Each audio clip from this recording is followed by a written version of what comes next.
Diary লিখতেন? ছোটবেলায় হ্যাঁ, লিখতাম। কিশোর বেলায়। মানে কি লিখতেন? মানে একটা সময় হতো না যে আমি আপনি সম্ভবত একই জেনারেশনে বিলং করছি। হ্যাঁ, যে বাবা-মা বকা দিলেও লিখে রাখা। হ্যাঁ, আপনি কি হ্যাঁ, লিখতেন আসলে? ১ম সেটাই ছিল। হুম, আজকে আমি সকালে উঠলাম, স্কুলে গেলাম, আজকে বকা খেলাম, টিচার বকলো। এই টাইপের গতানুগতিক। তারপর আরেকটু বড় হওয়ার পরে মানে ছোটর মধ্যে বড়, হুম। তখনও ছোটই। কিন্তু তখন হচ্ছে অনুভূতি। বিভিন্ন রকমের অনুভূতি, বিভিন্ন রকমের আ স্বপ্ন, ভাবনা সেগুলোতে কনভার্ট হলো। তখন আর ওই যে রোজ নামচা ছিল না। তখন ব্যাপারটা একটু আরো গভীর হলো আরকি। তারপর আরো পরে রিয়ালাইজ করলাম এই ডায়েরি রাখাই যাবে না। এই ডায়েরি মানে ভয়ংকর। ডায়েরি কখনো কি বড়দের হাতে পড়েছিল কিনা? না যদি পড়ে, আচ্ছা, হ্যাঁ? আচ্ছা। মানে পড়ে নাই? আম্মুর কখনো হাতে পড়ে নাই? না, না আম্মুর হাতে পড়ার আগেই ডায়েরি আমি ভ্যানিশ করে দিয়েছিলাম। মানে আচ্ছা। ডিস্ট্রয়েড। হ্যাঁ, তো এ দেখলাম যে না সবকিছু বাবা-মাকে এভাবে নিজেকে এভাবে ওপেন বুক করে ফেলা যাবে না। অনুভূতি এত প্রকাশ করা যাবে না। Tata bye bye. Diary tata bye bye. চিঠি লেখার অভিজ্ঞতা বলেন। মানে চিঠি কত লিখতেন এবং কত পেতেন এটা একটু বলেন? চিঠি ব্যাপারটা এই প্র্যাকটিসটা আসলে আগে ছিল আমাদের।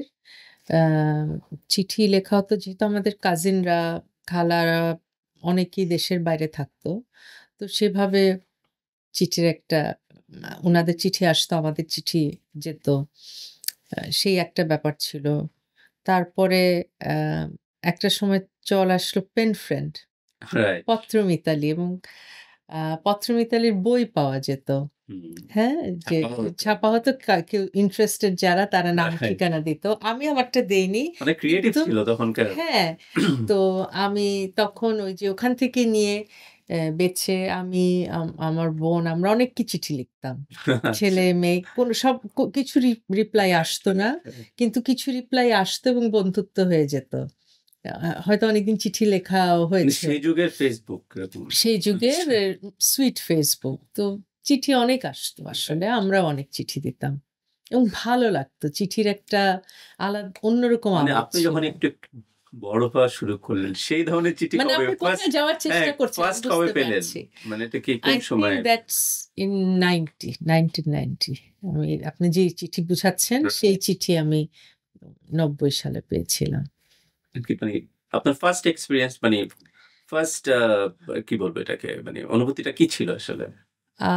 আমার হার্টবিট এখানে চলে এসেছিল। আমার মনে হচ্ছিল যে কারণ যে চিঠি দিয়েছিল তাকে আসলে আমি একটু পছন্দ করতাম।